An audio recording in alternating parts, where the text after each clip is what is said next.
Chapter 11. How Man Evolves. He puts himself down first into the matter nearest to him, that of the lower levels of the mental plane.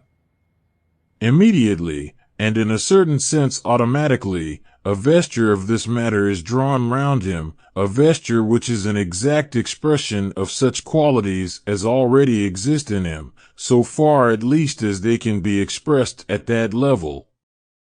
For it must never be forgotten that each stage in the descent means submission to limitation, and that consequently no expression of the soul upon any lower level can ever be a perfect expression. It is merely an indication of its qualities, just as a picture painted by an artist is a representation in 2 dimensions of a scene existing, or imagined as existing, in 3 dimensions.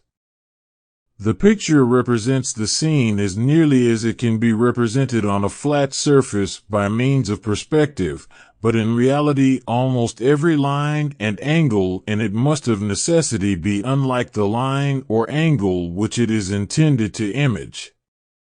In exactly the same way the true quality as it exists in the soul cannot be expressed in matter of any lower level.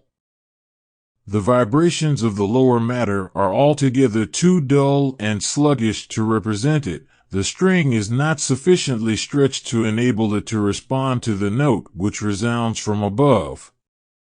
It can, however, be tuned to correspond with it in a lower octave, like a man's voice singing in unison with a boy's, expressing the same sound as nearly as the capabilities of the inferior organism permit.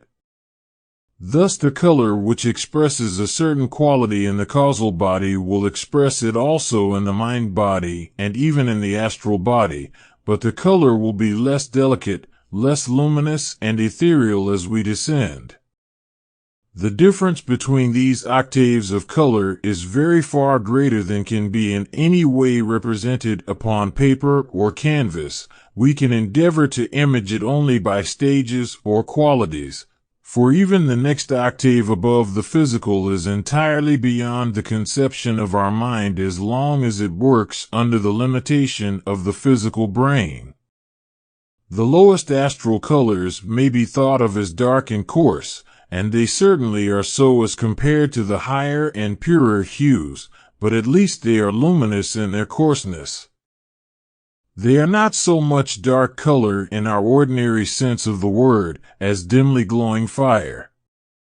At each stage as we ascend we shall find that while the higher matter exhibits a splendid power of expression of the nobler qualities, it gradually loses the power to express some which are lower.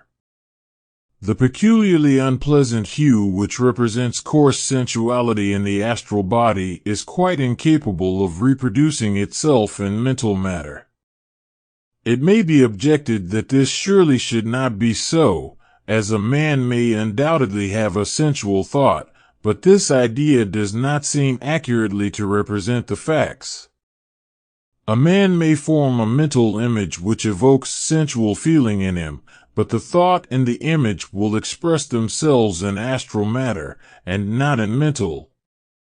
It will leave a very definite impression of its peculiar hue upon the astral body, but in the mental body it will intensify the colors which represent its concomitant mental evils of selfishness, conceit, and deception.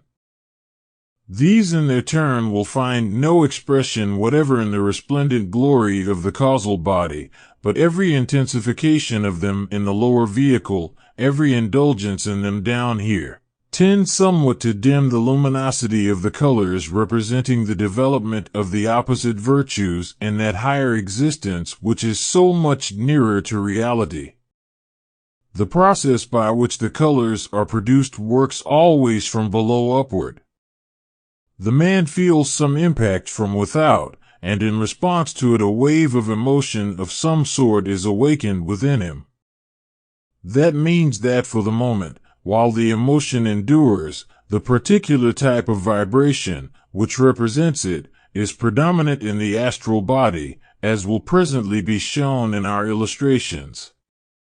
After a time the emotion dies down, and the color representing it fades away, but not entirely. A certain proportion of the matter of the astral body is normally vibrating at the especial rate appropriate to that emotion, and every great outburst of it adds somewhat to this proportion. For example, most ordinary men have within them a certain amount of irritability, which expresses itself in the astral body as a scarlet cloud.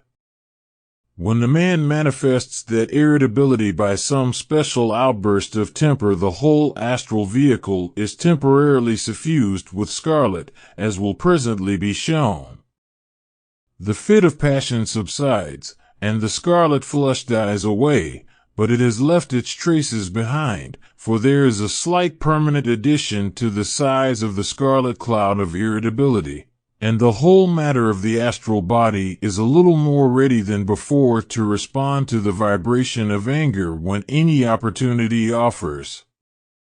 Naturally, exactly the same course is followed in the case of any other emotion, whether it be good or bad, and thus we see the clear manifestation in matter of the moral law, that every time we yield to a passion of any kind, we make it a little more difficult for ourselves to resist its next attack, while every successful effort at its repression makes the next victory a little easier. The comparatively permanent color in the astral body means a persistent vibration, which in course of time produces its due effect upon the mental body also, creating a vibration of similar character at that much higher level, provided, that is, that the vibration is of such a character as can be reproduced in that finer matter. It is by the same method of exciting sympathetic vibration that the higher qualities developed by the life on lower planes are gradually built into the causal body itself, though at that level, fortunately for us, only the effect of the loftier emotions can be recorded. So, in the course of his many lives, man develops within himself many qualities, some good, some evil, but while all good development is steadily stored up and accumulated within the causal body, that which is evil can express itself only through the lower vehicles, and so is comparatively impermanent. Under the mighty law of divine justice, every man receives absolutely the exact results of his own action, whether it be bad or good.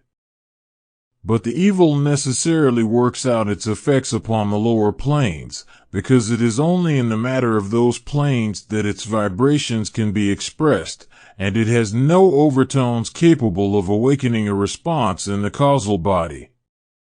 Its force, therefore, is all expended at its own level, and it reacts in its entirety upon its creator in his astral and physical life, whether it be in this or in future incarnations. The good action or thought produces its results upon these lower planes too, but in addition to that it has the immensely higher and permanent effect upon the causal body which is so prominent a factor in the evolution of man. Thus, while all alike produce their results down here, and manifest them in the various temporary vehicles, it is the good qualities only which are retained as so much definite gain to the real man.